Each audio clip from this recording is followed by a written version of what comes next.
Now, if you want to know how this clock got into this state and why I'm not working on it in my workshop, then you need to go to the full version of this video, and I'll leave a link in the description. But if you just want to watch me quietly restore this clock, then you're in the right place.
This is awkward. I need a tool for this.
Okay, when you're away from your workshop, you don't have access to all of your tools, but then most people do have at their disposal a Fortnum and Mason Christmas pudding box.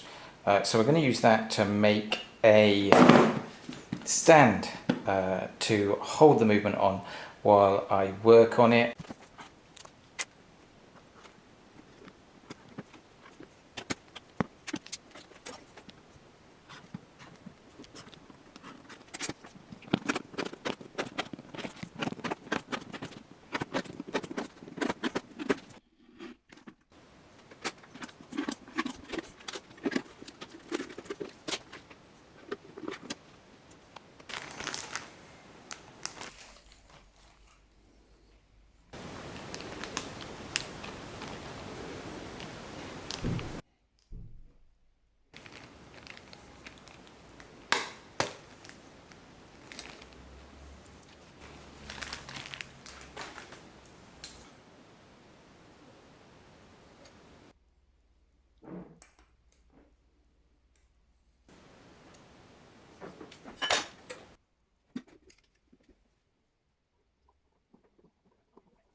So before we get back to the rebuild, I just want to show you this, because this watch is mine. This is from my own brand, Major, and it is the Seawolf, and isn't it lovely? Anyway, check out the link in the description.